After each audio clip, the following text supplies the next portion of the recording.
Are you confused about where you should be putting your money? Are you aware that different saving accounts offer different privileges? Well, luckily for you, I'm here to tell you where you should put your money for the best return. Stay tuned.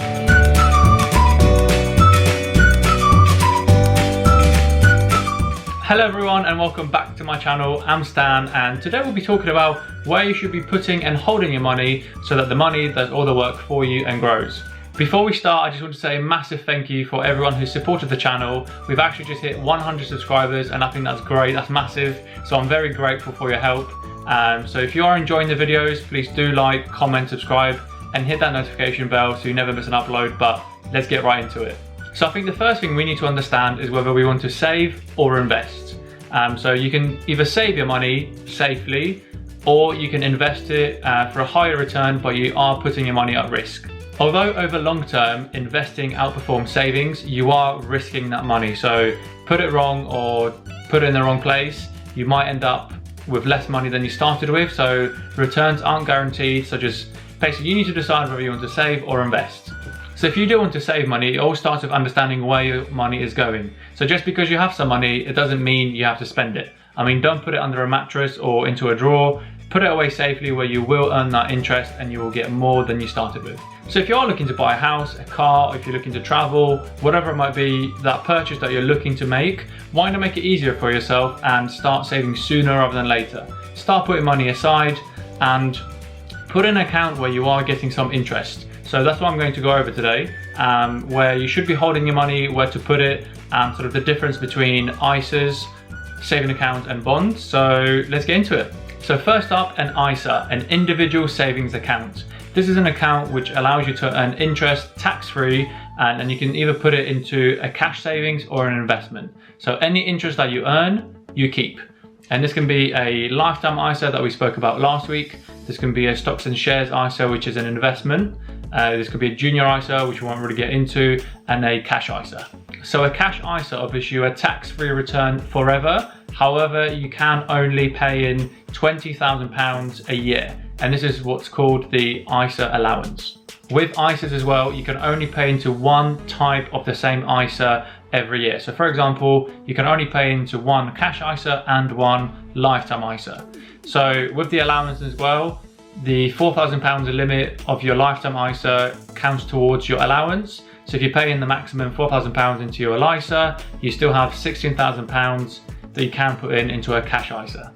So if you did want to get around paying into the same type of ISA a year, if you have multiple open with the same provider, they often allow you to pay into them. So for example, nationwide, if you've got 4 cash ISAs open with them, you can pay into all of them. So that's one way to get around it, but most of the time you can only pay into one of the same type. So you have to be 16 to open a cash ISA and 18 for an investment ISA. So this is very good if you're saving a lot of money. So I'll say £20,000, it's quite a lot of money, but it does allow you to earn tax-free interest forever. And one thing to bear in mind as well, if you do want to transfer one ISA to another one, don't take the money out of that account into your sort of current account and then transfer it to the new one. Get the new provider to do that for you, because then technically you're putting it into 2 different ISAs. So you've been paying into one, then you're taking the money out, paying into another one. Next up, savings accounts. So a savings account also allows you to earn interest. However, you may have to pay income tax on the interest that you pay. So the first £1,000 of interest that you earn, this is called the savings allowance, will be tax-free. This goes down to £500 if you're a higher taxpayer, so the 40% bracket, and you don't get an allowance at all if you're in the 45% bracket. So unfortunately, they look at you and think you're earning too much. I mean, this is over £150,000 and you don't get that allowance. So you usually get better rates from a saving account than you do from an ISA, which is why so many people opt in for it. So depending on the account that you go for, you'll either have to be 16 or 18 to open one. However, you can get your parents to open one for you, start earning that interest. You might be able to pay in some money or they can pay in the money for you. And then when you reach that right age, 16 or 18, then they can pass it over to you and make it all yours. So unless you're able to save £20,000, an ISA is usually not worth it unless it pays better interest, but ISAs don't pay better interest. So move it into top savings, which we'll go into in a second. But either way, I'd recommend you get yourself a high interest rate saving account, pay money into it, take a back seat, and let the money do the work for you. So although the personal savings allowance seems generous when interests are low, what happens when the interest gets higher? So if we take an example, and if we go over to the screen now, so if you were currently earning a rate of 1.5% for 12 months, rising to 2.5% in year 2, and rising to 4% in year 3, a pot of £50,000 at the start of that first year would earn £4,100 in interest over the 3 years. So in this scenario, a total of £1,350 would be liable for tax if you're a basic taxpayer, and £2,600 if you're a higher taxpayer. Whereas with an ISA, if you accumulated that £50,000 over many years or however long you want, and then you had the same interest rates over the 3 years, you would earn that £4,100 in interest, and all of that would be tax-free, and you'll be able to keep it all. So this is just an example of how much money you could save. However, for a lot of sort of us young people, £20,000 to save up is a lot of money, especially if you take into account sort of your lifetime ISA as well. So even if it was £16,000 to save up a year is a lot of money. So usually a savings account will be the better option for you. So finally, bonds. So this is a contract where an investor, i.e. you or me, would lend a government or a corporation some money in return for payments in the form of dividends or interest.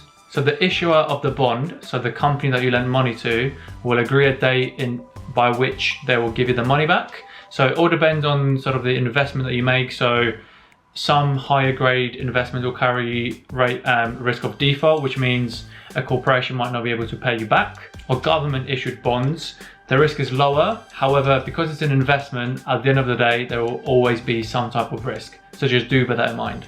So a type of bond you might have heard of is a premium bond. So instead of earning or receiving an interest payment every month or every year, this is where the investor or the person who's holding the premium bond will be entered into a monthly prize draw where you could win up to £1 million. So compared with other bonds, a premium bond will usually offer a significantly less in terms of payments or reward. So that's because you're entered into that monthly draw. If you don't win, you're still sort of left with your original bond and that's it. Whereas other bonds, you will earn that sort of monthly interest and you will get your money back at the end. So what are your options, you might be asking? So we've spoken about what a ISA is, what a saving account is, what bonds are, but you probably want to know, so where should I put my money? Let's get into that. So I would say put it into a lifetime ISA first. So if you're looking to buy a house, put your money into a lifetime ISA. You're allowed to put £4,000 in there a year. And as we spoke about last week, you get 25% bonus and you earn interest at the same time. So I'll link my last video somewhere up here and you can go check it out. But I would say if you're looking to buy a house, put into a lifetime ISA first. So the next two great options are bank accounts and high interest saving accounts. So basically a bank account is where they'll pay you to switch accounts from one bank to another and they'll pay you a monthly reward. So as you can see on the screen, for example, the Halifax Reward Current Account will give you £100 when you switch. And at the same time, they'll give you monthly rewards in the sort of form of cinema tickets or £5 into your account, sort of depending what you want. So the next one is the Santander 1 to 3 Light Current Account. This is where they'll pay you 3% cashback on selected household bills, and you can earn up to 15% cashback with retailer offers. So again, that's a great way to make some money. So the next one, the high interest savings account, also known as regular savings. A lot of these allow you to or require you to put money away every month, and in return they will give you a high interest rate. A lot of the time you don't get any access to the money until the end of the year, but if you think about it, if it's only for a year, you can't get access to the money, but you will earn the most interest from it. So for example, my HSBC account allows me to pay up to £250 a month, and I can't access the money until the end of the year. So that's called the HSBC Regular Saver. You also have the M&S Monthly Saver and First Direct Regular Saver. So all of these accounts all offer you high interest rates compared to the market in the form of 2.75%. So you would need to switch your current account, so your normal account, in order to open these. So you need to weigh up whether it's worth it for you. So if I just do an example, or show you an example of how much money you could earn. So for the HSBC one, if you paid in £250 every month, this is what you would earn. So even though we said 2.75%, that gets split over 12 months, which is why you can see that after the 12 months, you would earn sort of £45 instead of over £80 if you had £3,000 throughout the whole year. So you earn interest on what is in your account there and then every month. So each bank will calculate their interest differently, but this is a very common way they do it. You can also instead get lower rates to save up more. So for example, the Coventry Building Society will give you 1.85% variable with a deposit maximum of £500 every month. You can earn up to £60 of interest at the end of the year if you do the maximum £500. So you earn more interest, but you need to pay in more a month to make the most of it. At this point, you're already saving up £7,000. So with this account with £3,000 and the LISA, £4,000. But if you do have more money to save, let's get into the next part. So then you get to these ones, which I'll show you in a second, where depending on the access that you want to the account will determine the interest that you have. So for example, you have the fixed rate cash ISA. So unlike normal savings, you can get access to the cash within the term. You might lose a bit of interest and penalties, but this still can be great. So if we take an example, so if you want to lock away your money with the Coventry Building Society, for 2 years, you can get a 0.85% rate. For 3 years, it'll be 1.05%, and for 5 years, it'll be 1.25%. So it's a way to save up a lump sum of money, and with a fixed rate, which basically means you know exactly what you'll be getting, whether the economy goes up or down, that won't change, and you know exactly what you'll be earning at the end of it. So another type of cash ISA is a variable rate ISA. So as the name suggests, you get a variable rate which could change with time and the economic climate. So with the uncertainty currently sort of regarding lockdown and everything else, a fixed rate ISA is probably better because you know exactly what you'll be getting and how much money you could be earning. As the sort of economy recovers and gets better, a variable one might be better because the rates are then more likely to increase. Then you get to stuff like an easy access cash ISA.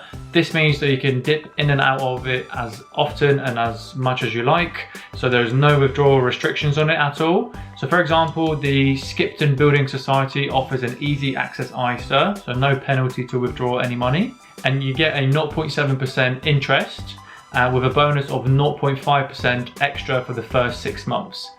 So this is a way to attract new customers. So it's a great way for them to get you in, and it's a great way for you to benefit from higher interest rates. Then you get fixed rate savings, so you can lock it away with no access to it whatsoever, but you get higher interest rates. So for example, the Oak North Bank offers you a 1.32% return if you lock your money away for 3 years, which that might sound great because you get a higher return at the end of it. However, you are stuck without that kind of money for 3 years. So just do bear that in mind. Think about what's best for you. Think about, can you live without that money for 3 years? What if anything happens? So just weigh the advantages and disadvantages for you and what's best for you. So the last one you can get is an easy access savings account. So like we mentioned earlier with the easy access ISA, this is the same thing. You can put your money in and take it out as you like. If you do have an emergency fund, make sure it's an easy access savings account or an ISA, because for a rainy day or something goes wrong, you want instant access to that money. So just bear that in mind, but I hope this video has helped you. So thank you very much for watching. I hope this has helped you to understand where you could put your money, sort of the advantage, disadvantage of a few of the options and what's available for you. So there will be more in the description below where I'll put some of the examples, and I will link the sort of the different banks where you could get the most of your money. But thank you very much for watching. Do give it a like, comment sort of how much you're saving and how you're doing with your savings. Subscribe for more, and remember, save money so that one day that money can save you. I'll see you in the next video.